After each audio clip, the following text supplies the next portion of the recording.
Record. Yeah, good evening, good afternoon, and maybe it's good morning to some of you. Thank you for joining. We have a great webinar lined up today with some of the partners that we have. So my name is Sumin Son. I'm the program director at the Long Duration Energy Storage Council, or LDES Council for short. And I'll start with a quick introduction before handing it over to the presenters that we have. So we have participants on, we have audience members who are really joining from all corners of the world. And as you know, the last decade, especially, we're seeing erratic global climate events in every part of the world. I live in Los Angeles, and just the wildfires, the rain, the heat wave, you know, everybody's dealing with these extreme weather conditions. And we're seeing more and more communities and corporations and governments set net zero targets. And we recognize as the LDES Council that LDES solutions will provide the flexibility necessary for all these entities to achieve their net zero targets.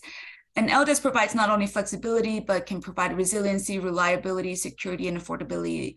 And that's why we're really working across all sectors to see where LDES can provide the solution.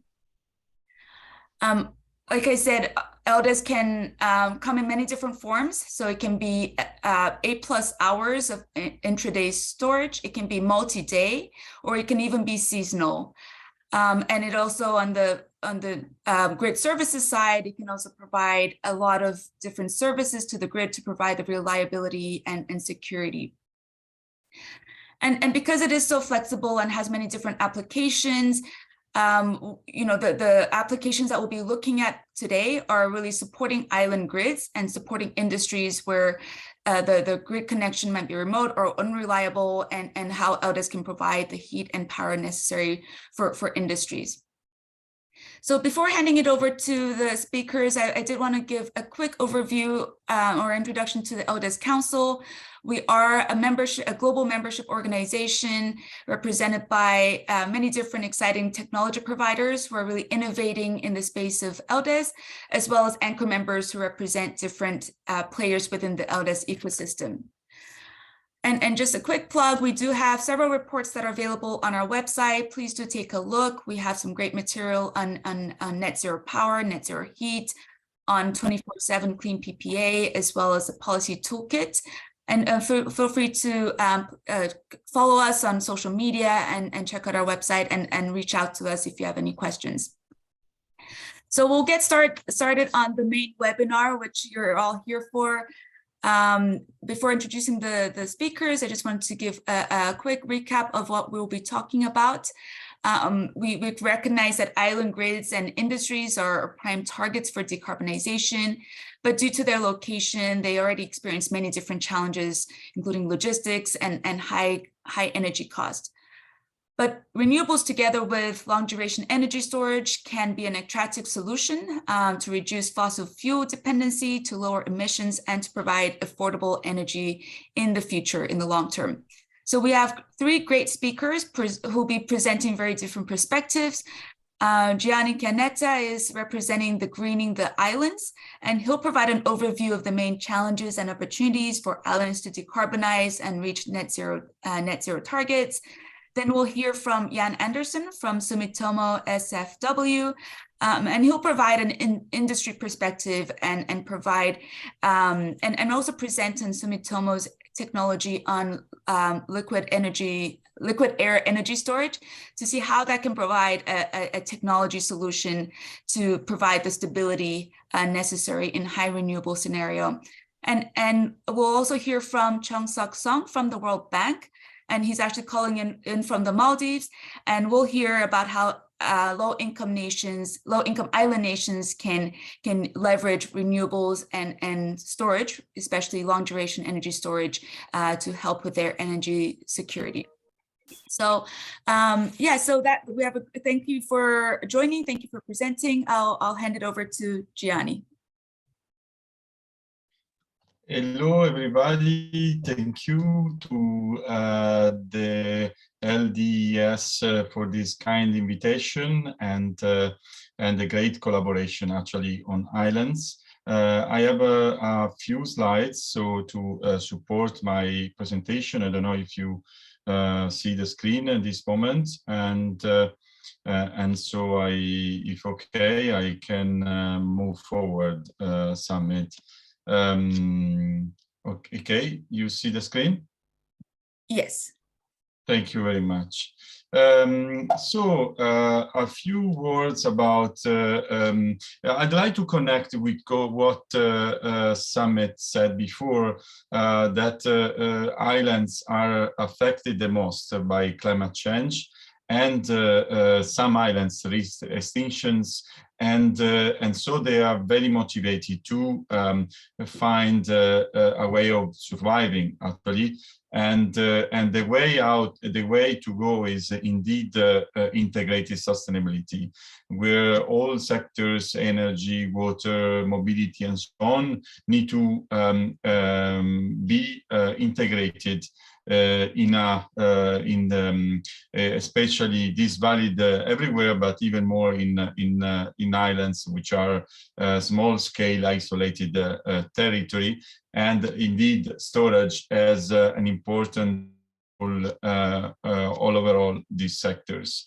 Islands indeed are on one side treated. On the other side, islands can lead the way, can be a laboratory innovation, because you can really, on a small scale, test innovative solutions and with more visible results that can be replicated everywhere, even also in the mainland.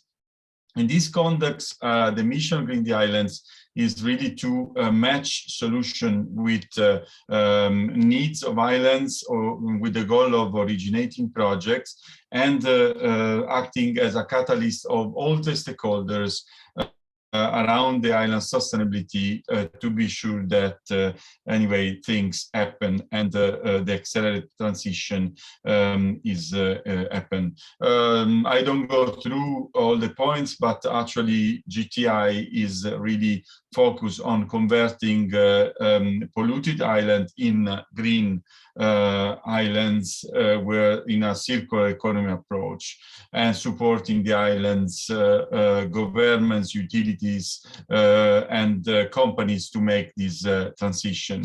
We are a global organization. Green the Islands Foundation is present everywhere in the world, directly or through strategic partners like Islands Governance Association and many organizations joining islands together.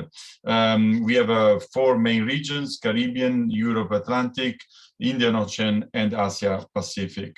My role is to create you the floor to the context of the opportunity of the islands. Indeed, the islands are facing enormous costs, and talk about energy. In reality, the energy is produced in most cases with diesel, with costs which are 5 times more than the cost that can be achieved, up to 5 times the cost that can be achieved with the renewables.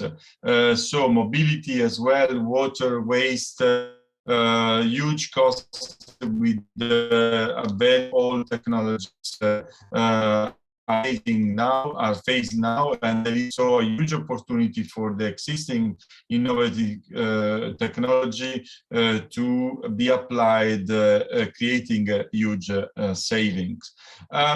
Going to the energy specific sector of in the island, indeed the mix of the renewables is the way to go, but the energy renewables mix without storage is not sustainable. So this is storage is really at the center stage of this energy transition. As I was saying, from 3 to 5 times cost higher than if we produce using diesel in comparison to the renewables. Permitting processes are very slow. and include many entities. Islands are in most cases protected in terms of with a lot of restriction for the environment and so on. The legal framework is quite complex. Even auctions entail high complexity.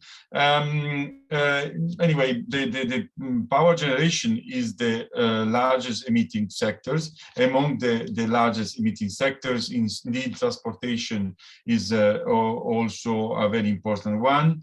In the islands are missing competencies, anyway, in order to support locally the project to be built, to be maintained, and so on. And let me say, last but not least, very important, the islands, there is a big challenge of seasonality. The demand in the summer, in some season, is very high due to the tourism presence, while decrease dramatically during other seasons, and this is the main challenge that is present in the island. Indeed, the more we electrify, the more we create a base load that is good for renewables. But again, storage, and especially some storage are appropriate to, of course, face this challenge of seasonality. In terms of technology, of course, there are many kinds of batteries, from lithium, hydrogen. The topic of today, liquid air energy storage, supercapacitors. Hybrid systems are, anyway, in most cases, a very good solution to minimize battery waste, while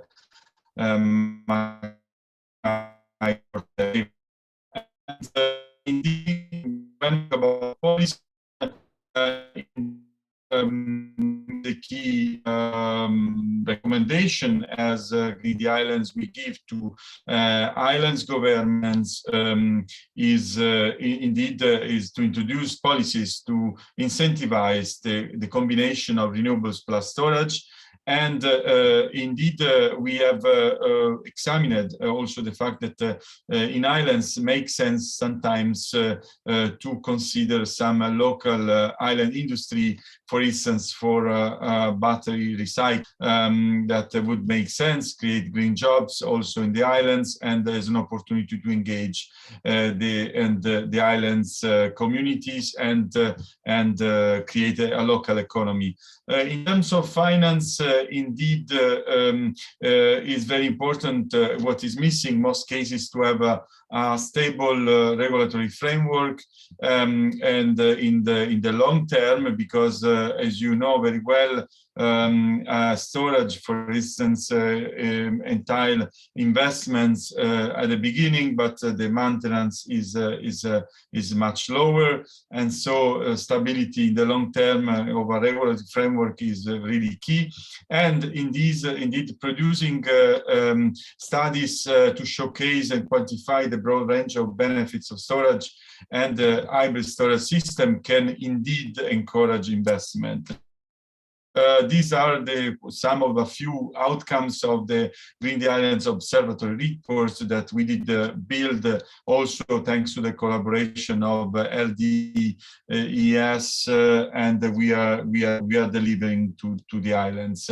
An important, I'd like to complement this overview with a new initiative where the Long Duration Energy Council, Storage Council will be part of, is the 100% RES Island Initiative. The initiative is a global initiative that will involve 5 or 6 islands we are selecting worldwide in the 4 regions I did represent before, and we will focus on maximize the renewable electricity penetration toward 100% renewables.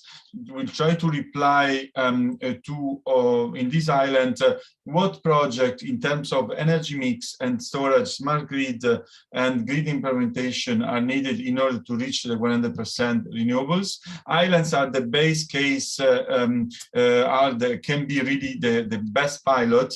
We want to build at COP28 in Dubai, and of course a full report will be completed in the second semester 2024 and will be presented at the Green Islands Observatory Summit next year. And anyways, this study has the aim to accelerate the transition starting from these islands. The methodology will start from assessing the data available to assess of course the demand, and will end up to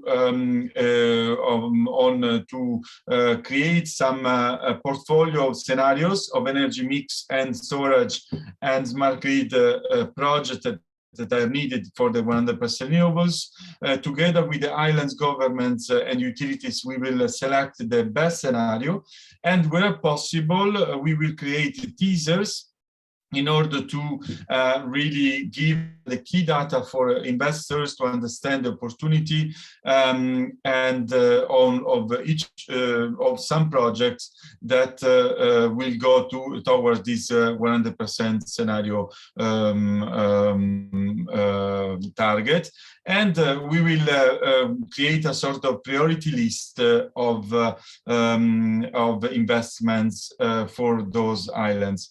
Just we will build practically an interactive map for each of the islands that will be selected, where you will see, where possible, even the localization of each project, and you can click in each of them, and you can see the teaser of each project.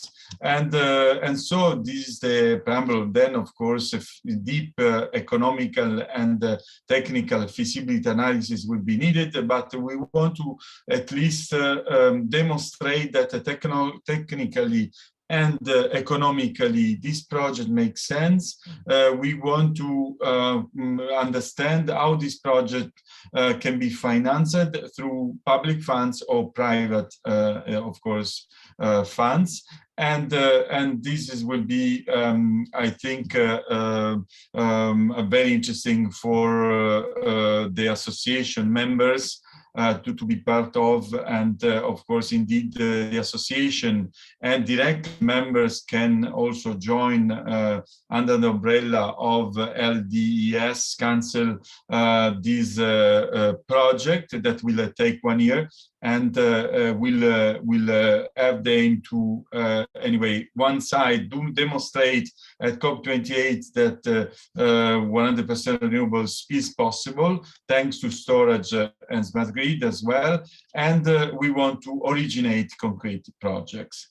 I don't know if Sam I've been exhaustive and complete in creating the overview of what is will come after from my other colleague speakers.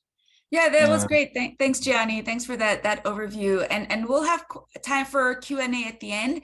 So yes, if you have any questions for any of our speakers, feel free to put them, chat them using the Q&A function, and we'll get to them at the end of all the presentations. So Gianni, thank you. And we're really excited to hear about the results of the pilot projects. And now I'll hand it over to Jan Andersson, who's from Sumitomo SFW, which is an anchor member of the LDES Council. Thank you, and I hope you can see my screen. Can you, Sumin, please confirm that? Excellent. So first of all, hey, thanks to the LDES Council, and thanks, Sumin, for bringing us into this webinar. Happy to be here, and thanks also, of course, to my fellow panelists here. So I think what Gianni started out and talking about islands and the kind of problems and what they are facing with related to energy. I think it's very interesting, the 3 to 5 times more expensive energy, and this is one of the reasons why I'm talking about this particular topic today, and how we can see that the liquid air energy storage actually help these islands, specific islands, and also off-grid industrial operations to decarbonize their operations. So to start with, for you who does not know us before, so Sumitomo Foster Wheeler, or SFW for short. So we are fully part of Sumitomo Heavy Industries in Japan. We are basically a Finnish company, but fully owned by SHI in Japan. What we do, we have a few business lines. So energy generation, which is basically our boiler business, our traditional boiler business. We are now venturing into carbon capture with our own technology. We are venturing to raise the value. And of course, the last one down there, the energy storage for the liquid air energy storage. And of course, supporting all of these four business lines, we have the services providing maintenance and life cycle solutions for all of those technologies. So this is very short from where we come from and where I come from, and I don't want to spend more of my precious time on the company. So let's jump into to what we are doing on the liquid air energy storage. One thing that I want to bring up before going to the technology itself is that we are now together with or a joint development with Sumitomo Heavy Industries and Hiroshima Gas in Hiroshima Prefecture Hatsukaichi LNG terminal, developing our first commercial liquid air energy storage plant. This will be a small one, a demonstrator, 5 megawatt discharge, 5 megawatt charge, and a duration of 4 hours. So this is the first one that will really operate on the market in connection with the Hatsukaichi LNG terminal, and thereby utilizing the waste coal from that terminal to increase the efficiency of the whole system. So this is something that we are very proud of, that this is now actually happening and taking place on the market. I want a little bit to go into the technology itself and talk about what it is and why we are talking about liquid air energy storage. But before I do go into specific technical details, the thing that I think is really important to talk about today is sustainability. And sustainability not only from the what you are generating or operating, but also the technology itself and the hardware itself. So when we look at the liquid air energy storage, we see that we have a very sustainable solution. Basically, all of the components that are being utilized are based on fully recyclable components, mostly steel, aluminium, and some insulation materials, which also, of course, makes that we have a very low supply chain risk, because steel is basically available everywhere. When it comes to the technology itself, we see that we have a lifetime of 30 years. So when you build a liquid air energy storage, you have it for a long time, and it can be used for a long time, which is, of course, also very much complies with circular economy and how you are using stuff. We see that we are very highly flexible, because we can size the charging and the discharging powers completely decoupled from each other, which gives you an additional, let's say, dimension of freedom to optimize your system. And we don't have, or we have at least very small capacity degradation. So you can basically utilize the storage from 0 to 100% state of charge, and you really don't get any capacity degradation over years, which is a very good thing in the long run. So sustainability is something that we really want to bring up, and I think for many of these things, it's especially talking about recyclability and all of these kind of things, it's not so easy to put a monetary value on it, but it's becoming much more important, and we are getting a lot of questions on sustainability when we are talking to potential customers and clients. So this is something that we feel very strongly about.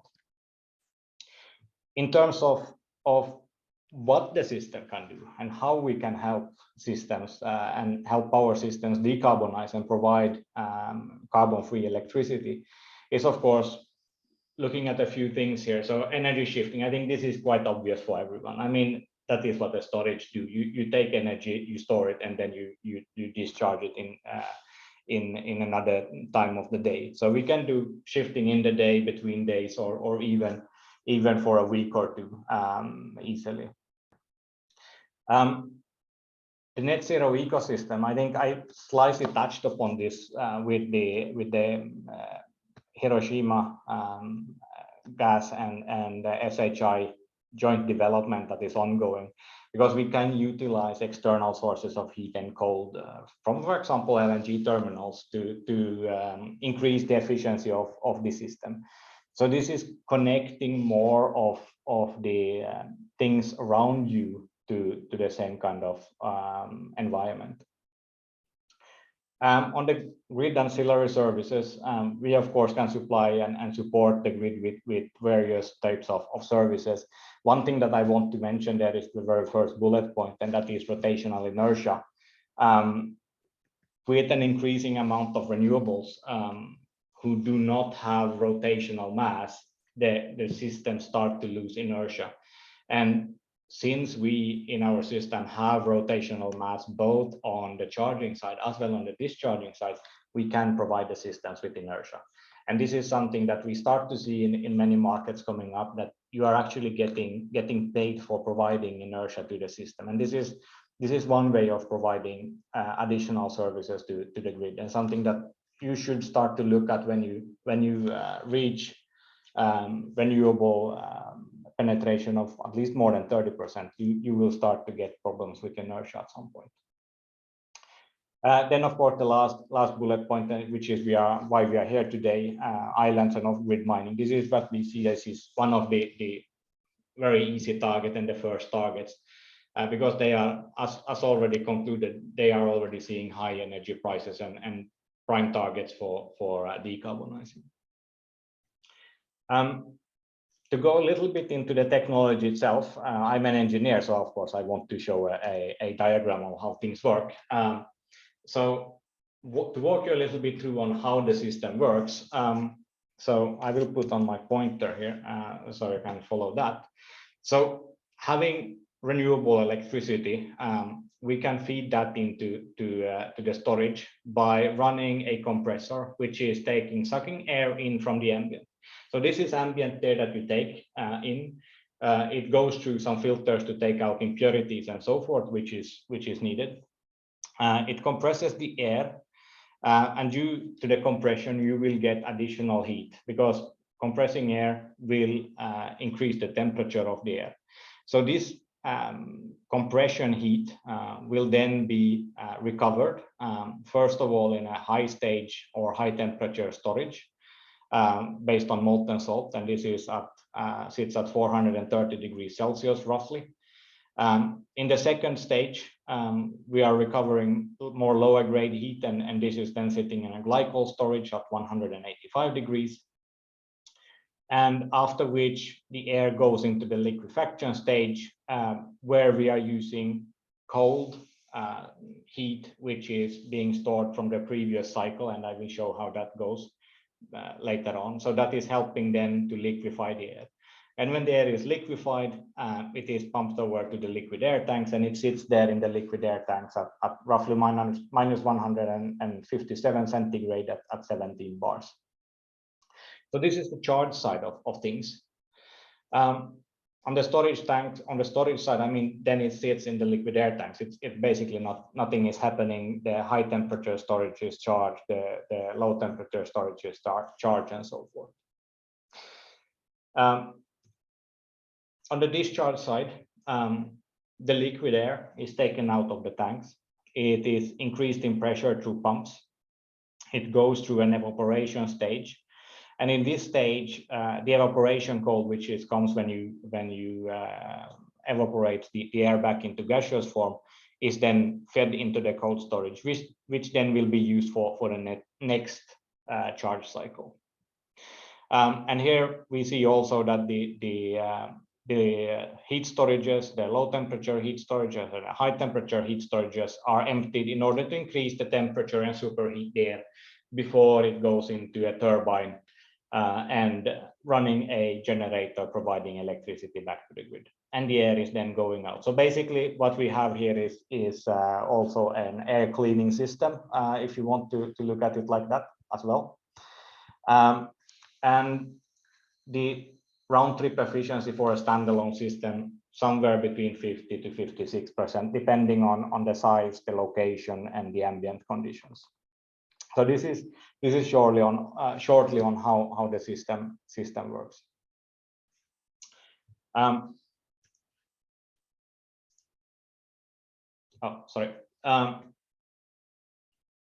Looking at, because we are talking about islands, and islands usually don't have a huge amount of space available. So looking at a little bit on the size, so we see that because we are doing liquid air, we can do very small sizes actually. So a plant which has a 50 megawatt discharge capacity, 100 megawatt charge capacity, and a duration of 8 hours approximately requires 20,000 square meters.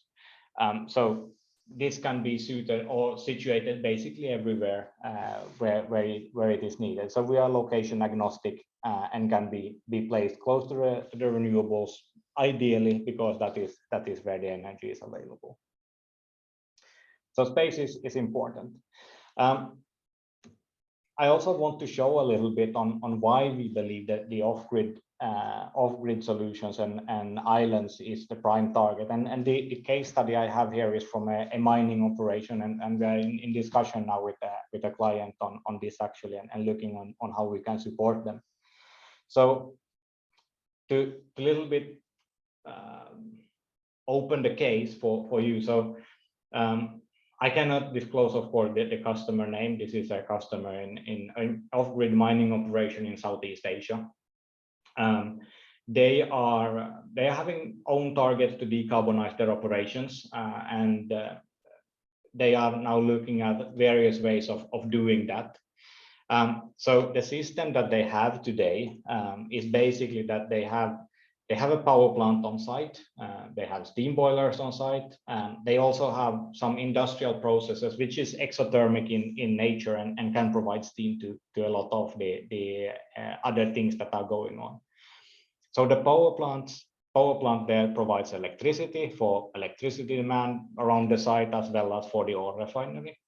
And then it also provides steam along with the exothermic industrial processes, which is going to the ore refinery, as well as driving a steam turbine, providing also additional electricity.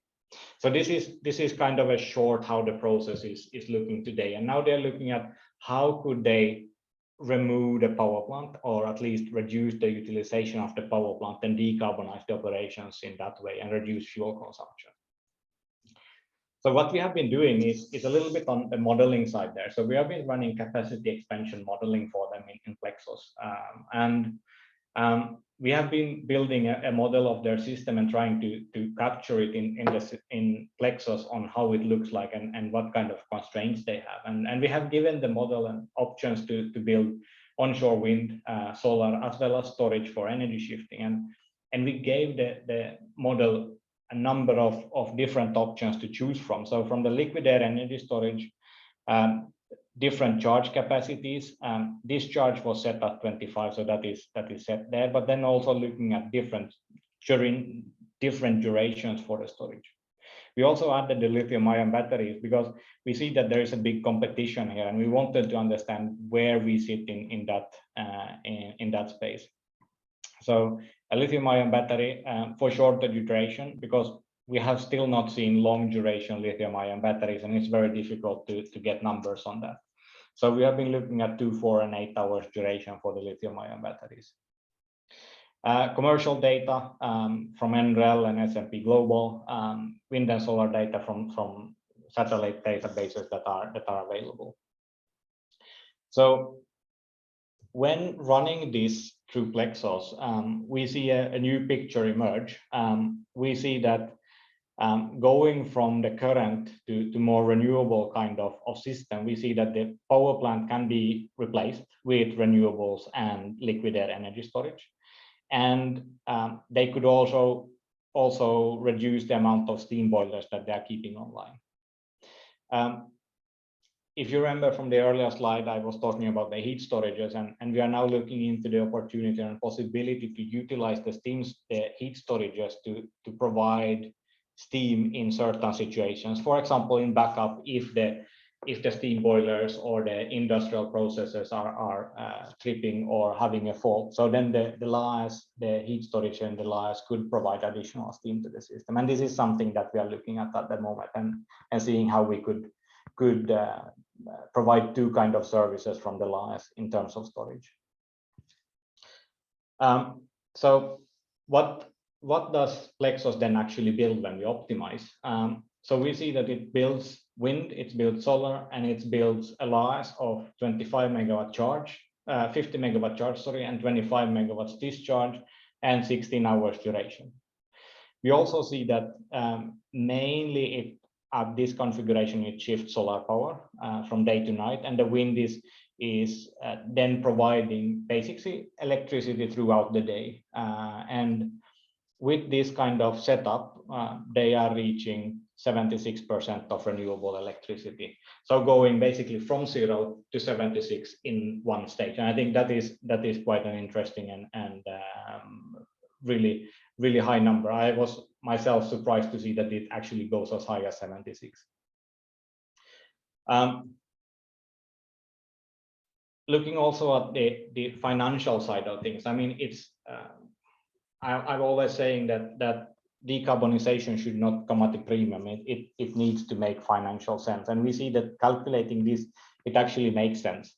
We see that it cuts the CO2 emissions with 57% for them, and by running it through a feasibility model, and we see that they can achieve annual savings of 25 million euros. This is coming from savings in fuel consumption as well as for CO2 emission reductions. It gives a project NPV of 26.5 million and an IRR of 7%. And I need to remember also or point out that in this calculation, we are still excluding potential savings from avoided trips in the production or things like that, which is very, very costly for mining operations.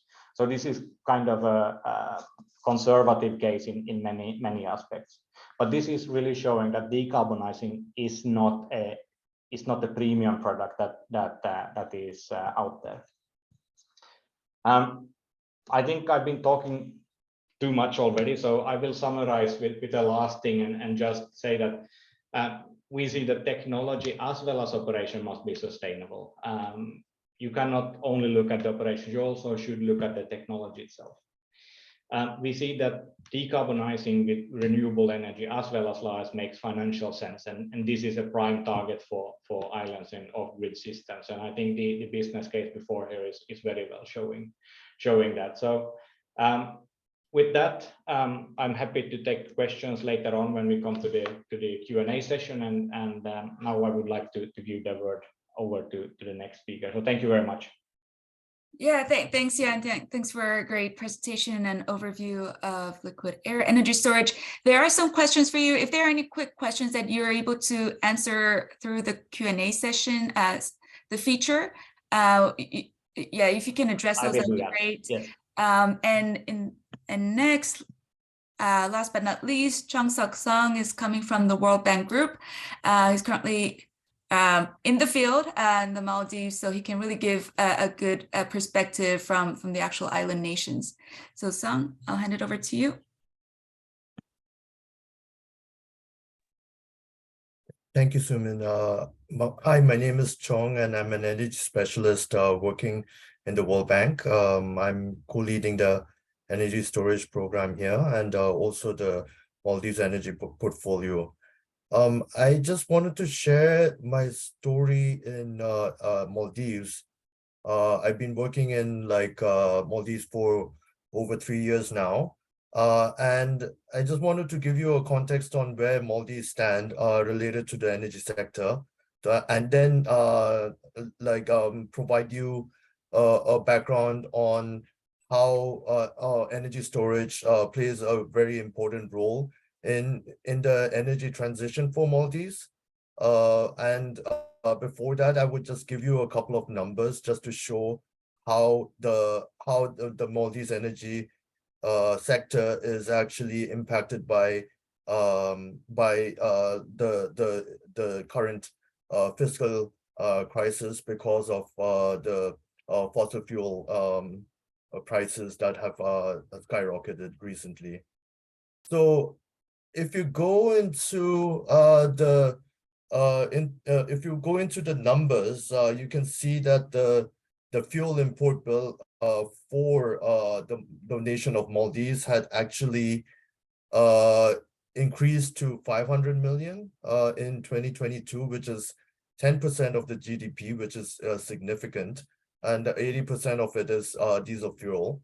And basically, the government had to spend $61 million in fuel subsidies, which comprises almost more than 1% of the GDP. And in fact, it is a no-brainer for Maldives to basically like transition into renewables. But unfortunately, in the case of island context, it's not a very straightforward solution because it's an isolated system, and there are issues related to grid inertia, and this would really be a challenge to actually host more renewables, whether it is ground-mounted solar, rooftop solar, or even marine floating solar, or even like wind, onshore and offshore wind. Now, what's the challenge that we actually face in the Maldives is that we see a lot of like high transaction costs because the average size of the projects in Maldives is around 5 megawatts. Despite the Greater Malay region actually having a peak load of almost 105 megawatts.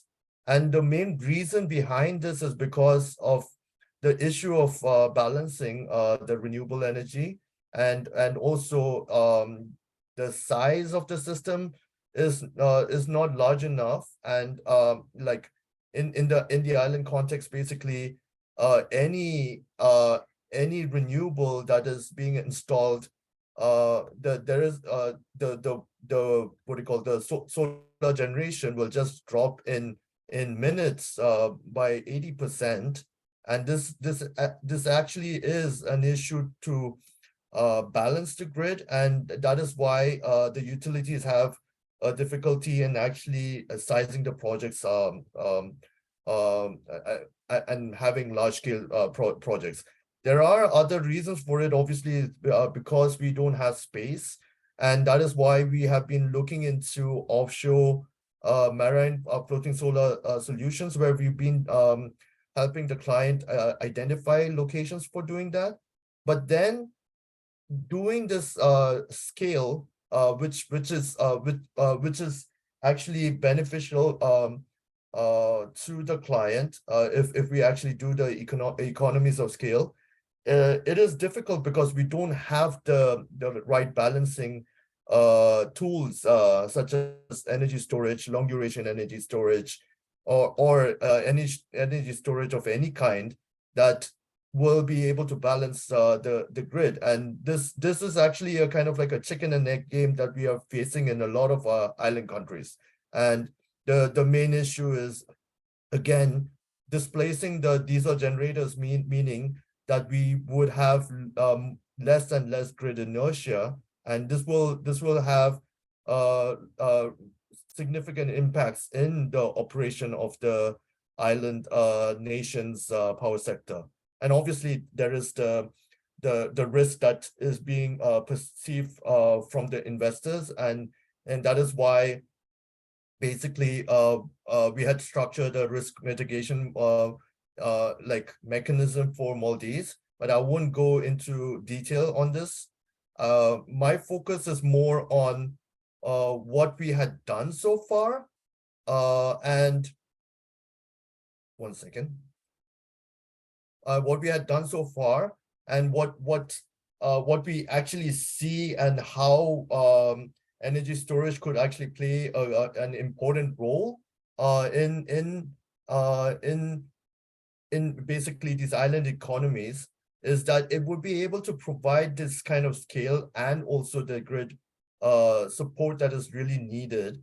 And this can be like clearly seen where like we see the tariffs actually really drop significantly with the scale of the projects of the solar PV auctions, where we see the 11 megawatt sub project actually being awarded at a record low rate of 9.82 cents, as opposed to the first sub project, which was 1.5 megawatts, and it was awarded in it was awarded at 21 cents, and you can see that basically the prices have decreased by more than 50%.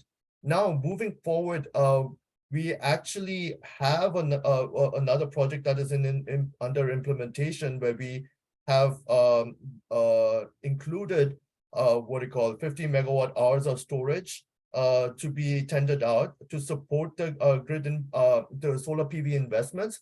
However, this is just a little bit. It's just a tiny bit of the equation of what we have to do in terms of decarbonization. And if we want to significantly increase the penetration of solar PV, this would mean that we have to significantly scale up our investments on storage, and we would have to look at storage which would go beyond 8 hours, and we would need a significant amount of investments to actually store the renewable energy. And right now, what we are trying to do is we're trying to do these massive, large-scale offshore floating solar PV, but then we cannot do it unless we have the technology to actually store this. And in fact, this as I mentioned, this is a kind of like a chicken and egg game that we see. We don't have the grid support. That is why we cannot do large-scale projects, and we aren't able to move forward in the decarbonization of the island nations. In fact, we have a very passionate and very ambitious client, where the president of Maldives had committed to a net zero target by 2030 with international support. And in fact, this is something that is being supported very extensively by the World Bank, and we are looking into different options of also exploring options and doing these innovative pilots for energy storage. And we are actually in discussions with Long Duration Energy Storage Council in doing so. And in fact, this is not just this is not just in the Maldives that we are looking at.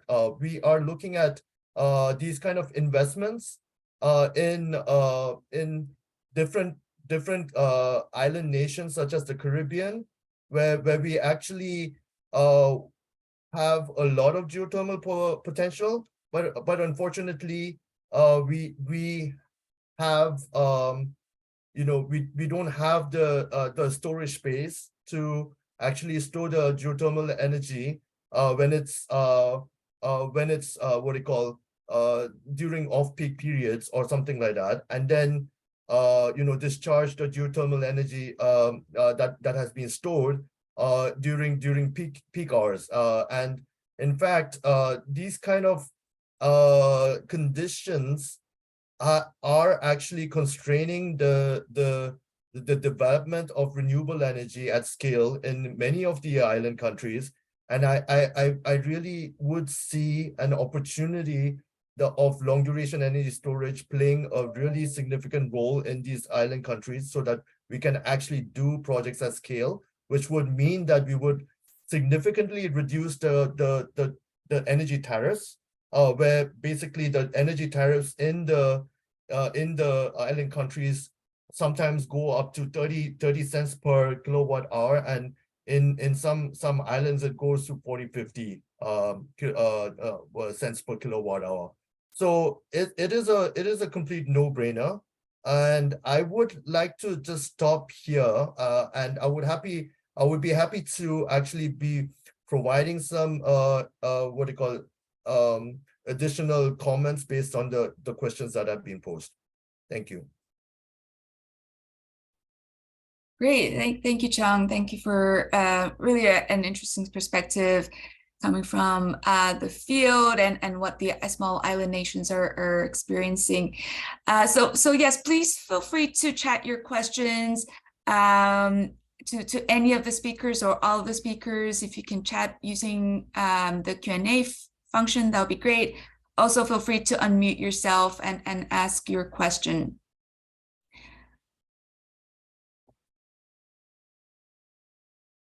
Yeah, so I can start with a couple of questions. What are some of the I know we talked about some of the economic challenges and permitting challenges and land use challenges. Are there also, from what you see, supply chain challenges of bringing the equipment and all the equipment necessary to build up the renewable and storage infrastructure? And also, are you seeing any workforce challenges, the workforce necessary to build the system and maintain it? So maybe I can answer to this point, and maybe the colleagues have also something to add. Indeed, for an island, we need to consider additional costs for transportation and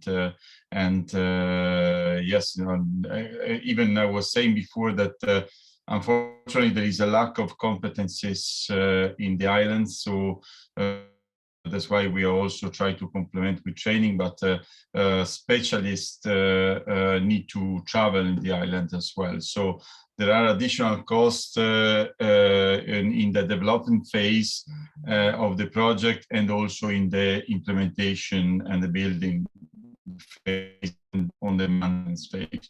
So indeed, we need to consider a difficult to say a percentage that anyway at least should be 10–15% in an island because of this aspect. But despite that, considering, as I was saying, the diesel cost in many islands is so high, which include also the transportation of the diesel. Anyway, the renewables plus storage is still very much convenience. But indeed, there is an additional cost that can be reduced as much as we create local competencies in the islands and facilities, indeed.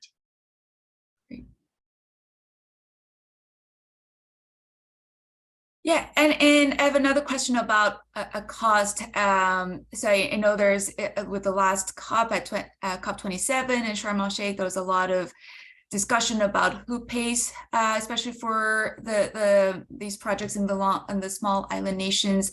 So just wanted to open up the floor and see for smaller, low-income, small island nations. Is there private financing coming in? Is there government support? Or international organizations helping to pay for these projects? Just wanted to understand the financing of these projects that can be quite costly. So I would like to add on this point. So in fact, in the Maldives, I've been explaining about how we had actually involved the private sector in solar PV investments, and we actually had been very successful in decreasing the tariffs. In fact, what we are doing right now in the World Bank is we are preparing a report on the hybrid PPA framework for solar plus storage. And in fact, this is in line with the 24/7 PPA work that LDES Council is doing. In fact, we do see the need for actually having these auctions, which involve solar PV plus storage or renewable plus storage, since the what do you call public sector can public sector financing can do so much, and it has to be covered by private sector financing. And what we are doing is we are actually building this risk mitigation framework so that we can actually provide some sort of guarantee to the private sector investors in terms of backstopping these investments through different risk mitigation instruments, such as like payment security, current convertibility clause, etc. And this is something that has been really successful in the Maldives, and we are actually planning to scale it up in a lot of our CIS countries in the Caribbean, as well as the African CIS, etc. And we are actually trying to pilot this hybrid PPA framework in some of these countries, and please stay tuned. Yes, one additional comment to very interesting intervention from Chong. Indeed, the Loss and Damage Fund decided in Sharm el-Sheikh is a huge opportunity, and unfortunately, as it is written, it doesn't mention specifically so much the islands, but as Green the Islands and together, I hope with all of you, we'll try to push to have in the development of the mechanism of of this fund, anyway, try to push for having the islands as a priority, let me say, starting from small island developing states. I think it's a huge opportunity for that can come also from these funds. Having said that, I'm really apologize for as I need to leave this very interesting webinar.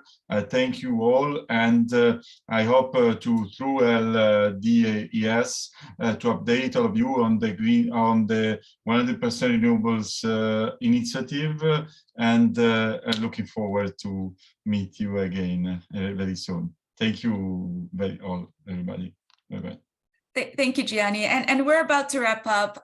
So thank you everybody for joining. Thank you to our great presenters, a really interesting conversation. And I know Jan has answered many of the technology related questions through the chat. So thank you for that. And Chong, thank you for joining us from the Maldives and providing your perspective. The LDES Council continues to have webinars like these, bringing in different players and different perspectives. So please follow us and see what else we have lined up in the coming months. So thank you for joining, and thank you for presenting. Have a good day. Thank you very much. Thank you very much. Bye-bye. Bye-bye.